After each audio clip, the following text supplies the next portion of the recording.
Across the spectrum, from banking, education, health, through to entertainment and culture, you'll see a gradual move over the next 2 decades towards much more open models of organisation. And that's a very, very powerful recipe.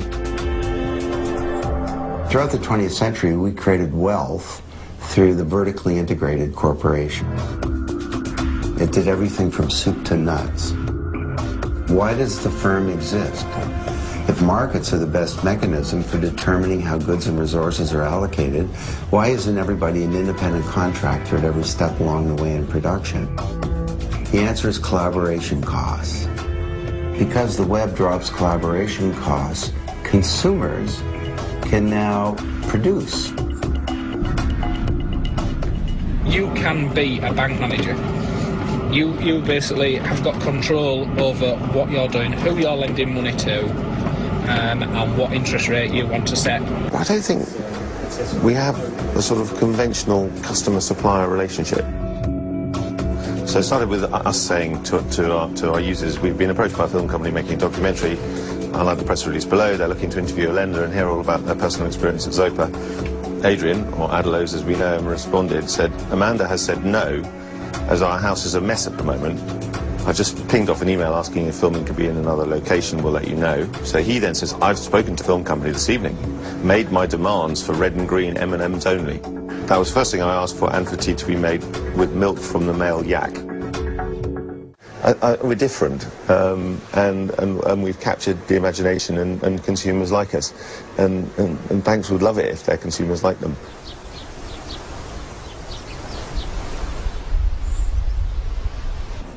I've been in business now for about 8 years, and the bank always make you feel guilty firstly about borrowing.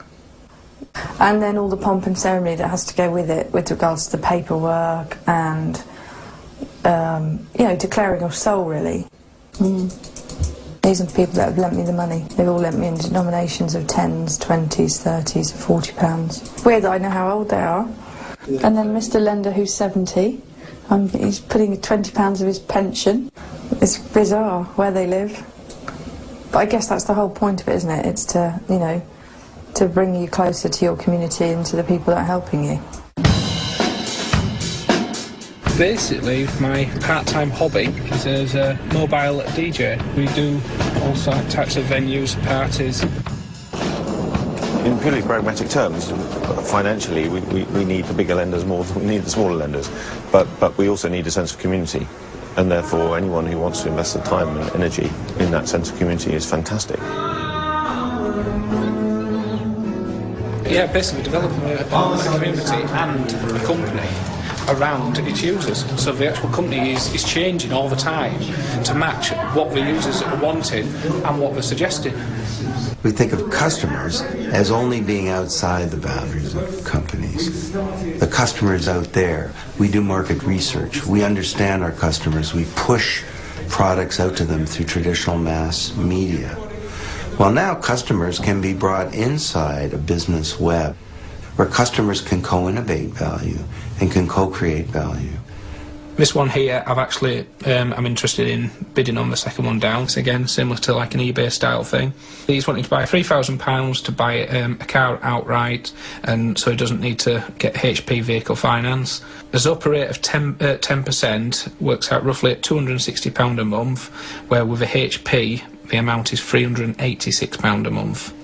Meaning it'll actually be able to reduce his monthly outgoings. I'm actually going to put in a bid now, and to be honest, I'll probably come in around the 9%. So I'll offer him £10. Well, the central tenet of the business is that people work together. So there is intrinsically a human element of what we do, which isn't in a bank.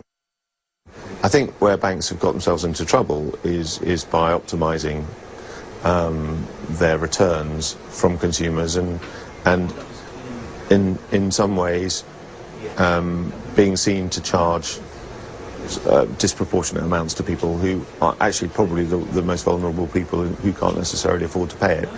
And wouldn't it be fairer if people who bounced a direct debit or went overdrawn for a day were charged a fee that was appropriate to their crime? Court case began today which might produce that very rare event, a bank giving money to its customers. Hundreds of thousands of people are affected.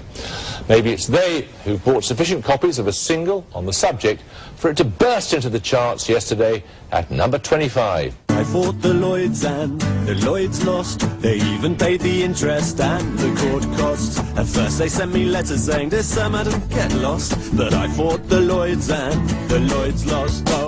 The music world's going through an evolution, and we haven't got to the end yet. At the moment we've got to the point where the old model is widely considered to be dead. But the first one is banking. It's a crushingly harsh industry.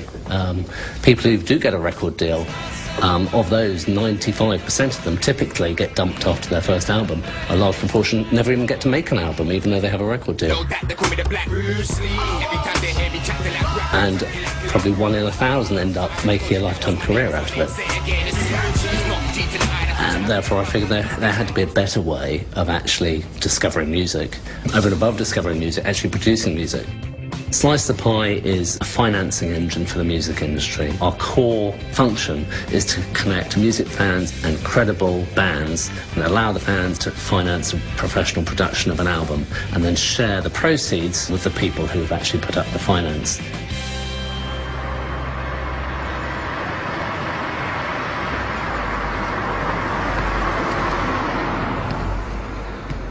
Essentially, it's like a virtual gig, if you like. You know, all the bands will get together, put all their songs in, then all the people will vote on there. Yeah, get scouted. All the people will vote, and then you get whittled down to like the last 15. It's not such a vote, is it, in the arena? It's more of a rating. They kind of rate your track. The good thing about it is, you know, you can scroll down, you can see all the reviews that people have put. Sounds very much like The Jam, nice upbeat. You know, they've given us 6 out of 10, 7 out of 10, 6 out of 10. There's a 9 out of 10. Even if we didn't win the actual showcase, I think it's quite good to actually get some feedback on your songs anyway. Under kind of no pressure to give you a good review because they don't know who you are anyway. Yeah. Whereas if you met someone in a gig, they'd feel kind of more pressured. Yeah. To not tell you the truth. And we don't know who they are either, so like if someone gives us a shit review, you know, we can't go and hunt them down and string them up by the nuts and beat them to a pulp. You can have people from all over the world giving their own honest, independent opinions, so it's a very, very reliable way of actually filtering music. It's not an X factor, it's about genuinely using your wisdom and your experience to influence who ends up making an album and who ends up succeeding in the industry, and that's quite intoxicating to a large slice of the population. People do it because it's fun, because they don't like the traditional publishing industry. They do it as a hobby. They do it for intellectual stimulation. There are lots of reasons. I could put money in a bank, and that bank could be lending it out anywhere in the world to, you know, regimes or anything. You don't know what they're doing with your money. They're very open and very honest. You can go on and see how, you know, how simple it is and how they go on about how they make money. I mean, they're not hiding anything. You don't see a web page on NatWest's or Abbey National's web page saying how we make money. There's been an expression for a long time that you do well by doing good. And I don't think it's been true in the past. Lots of companies did well by being really bad, by being monopolies or having terrible labor practices or having lousy products that they put a lot of money into advertising and sales. And companies are having to clean up, not because of regulation, they're having to clean up because of market forces and the power of transparency. We don't have a brand value or a sort of a mantra that says, you know, we will declare every mistake we ever make. It's more, well, that people are going to find out about our mistakes, and we do make them, so better to tell them than let them find out. So every company is becoming naked. And if you're going to be naked, well, fitness is no longer an option. Or if you're going to be naked, you better be buff. We don't fundamentally, I mean, I don't want to sound too sanctimonious here, but I don't think we do anything that's fundamentally bad. So therefore, we don't have to be ashamed of any fee we charge or way we behave.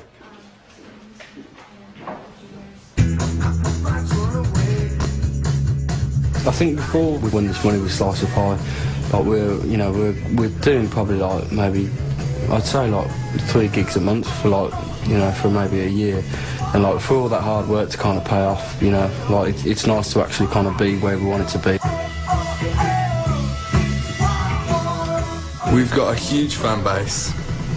We signed to a lovely label that lets us have complete artistic control over all our albums. That's the thing, it's not a label. We're not controlled into releasing something that they want us to release. We release whatever we want to do. Just to pass the time, I got a job like mine. I'll maybe drive a bus. I check the tickets and be one of us. There is no evidence of you. Oh no. The music industry has been extraordinarily well disintermediated, to use a piece of horrible jargon. Yeah, is it so far-fetched to think that other industries will follow? I think we get talked about, so I think in the sort of corridors of power we get talked about, and they therefore think, well, hang on a minute, this could be quite interesting. So if this grew to a multiple of its current size, then actually it's quite a threat. This is no longer about hooking up online or creating a gardening community. This is becoming a new mode of production. And it's beginning to fundamentally change the way that we orchestrate capability in society, the way that we innovate and create goods and services. And the corporation is going through, I think, the biggest change in a century. I think the losers will be the people who say, I'll always make better decisions. The winners will be the ones that are more open-minded and understand that the world is changing and the internet is a huge opportunity to make things better. It shouldn't always be looked at as a threat.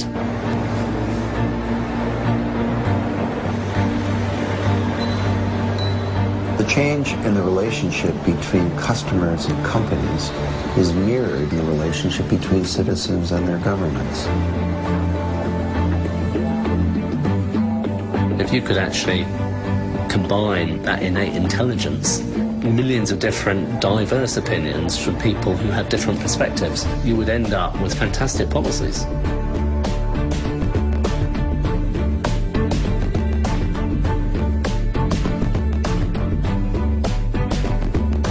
They go from incompetence to complacency, and there are questions about his integrity. Aren't people rightly asking now, is this man simply not cut out for the job?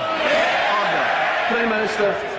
Our party that brought in legislation in 2000 to restrict foreign Right now, the whole model of policy development and arguably of democracy is a broadcast model. It goes like this: I'm a politician, listen to my advertisements and debates, then go and vote for me, and then I'm going to broadcast to you for 4 years, and then we get to do it all over again. You vote, I rule. Government in Britain is based on the party system. And although the elector marks his cross against the name of an individual, he is in fact casting a vote in support of a party program. This model is inappropriate for the 21st century. Thank you, Mr. Speaker. I'm not talking about people lobbying government or outside parties influencing government. I'm talking about, in some ways, unbundling and reconstituting what is a government. I think there's a great potential for decision making to start actually on a ground level, on a far less grand stage than Parliament deciding about immigration laws, but actually about really participatory budgeting.